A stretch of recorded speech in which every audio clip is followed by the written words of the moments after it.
Here with a new live. I hope everyone is doing well this morning here in Irving. The sun is shining.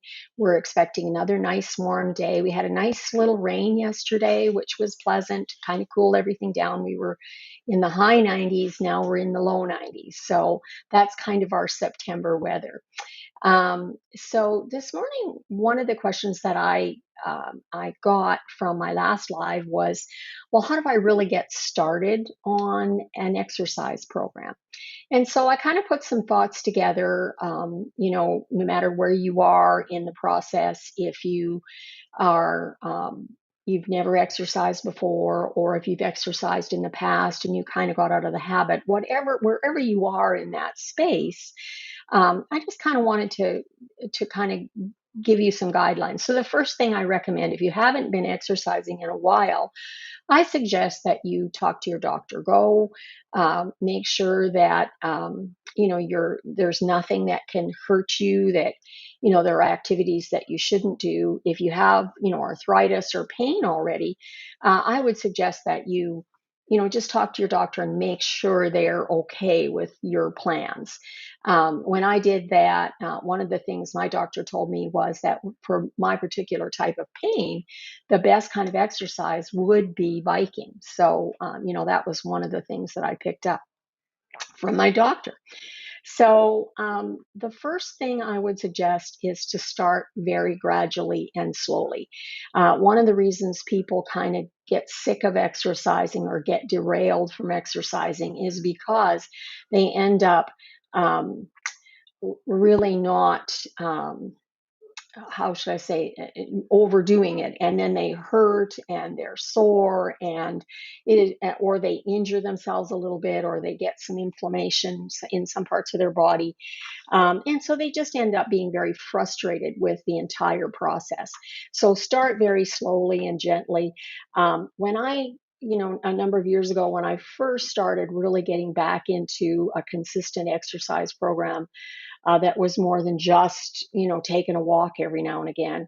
I used to warm up, or I started with yoga, and because yoga is such a gentle way to kind of get your body ready to exercise. And so I still do yoga a couple or three times a week, and I incorporate some yoga poses into some of my weightlifting program as well.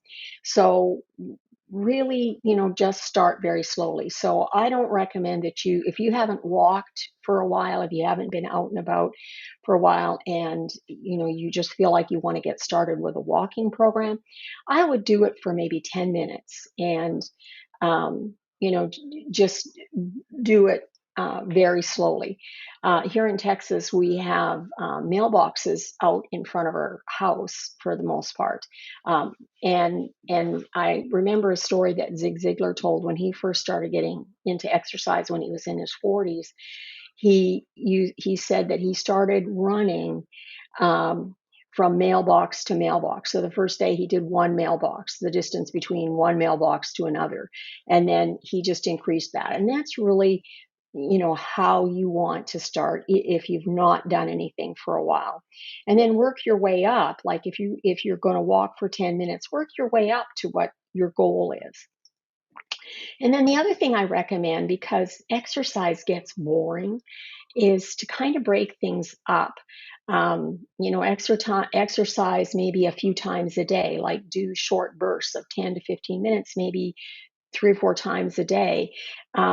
Studies have shown that that type of exercise is just as effective because it's movement as doing 30 minutes of straight walking. So walk for 10 minutes and then come back in, and then maybe in the afternoon or evening you want to do some more. So kind of break things up so that you don't get too bored with the whole thing.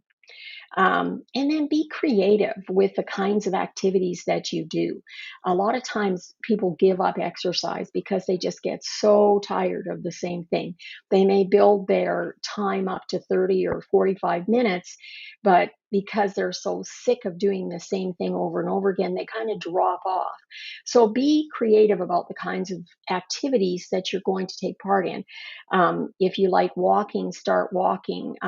Add maybe some cycling to it, or yoga. Take a hike on the weekend. That is just as, good at, and it kind of is good for your mind as well. So take a hike.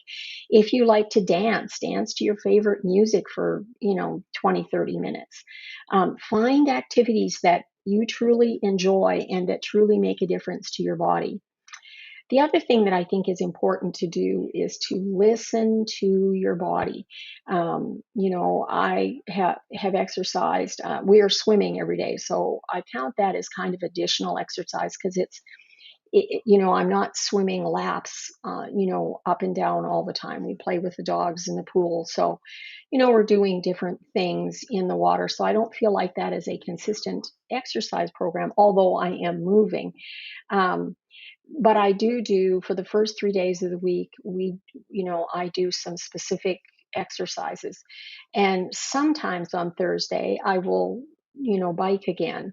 But today, I'm kind of feeling like I just need a break. And so I probably won't bike until maybe Friday or Saturday. So listen to your body, listen to how you feel. And then when you're actually exercising, listen to your body as well. If you're feeling pain, if you're feeling, some shortness of breath, some dizziness, nausea, anything like that, means you should pull back a little bit. Don't overdo it. If you feel like your heart is racing, don't overdo it. Um, and then the last thing I'd recommend is to be really flexible. Um, if you're not feeling good, if something, has messed you up physically, then give yourself permission to actually take a day off and do, just get away from the exercise. Um, you know, be flexible in how often you exercise so that you're getting your exercise in every week, but you're not necessarily just making it, like a drill sergeant.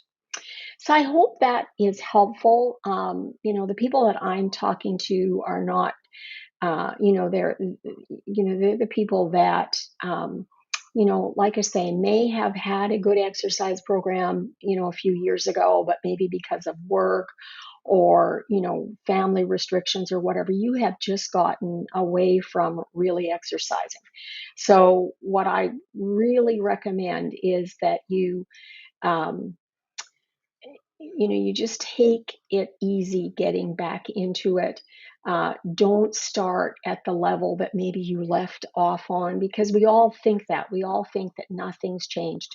But when we stop moving, our body does kind of seize up and you can really injure yourself. So just be careful, be flexible, start slowly and easily and build yourself up. And soon you'll be feeling just much better and much stronger. I hope you have a great day, and I hope wherever you are, the sun is shining and that you'll be the sunshine in someone else's life. Have a great day.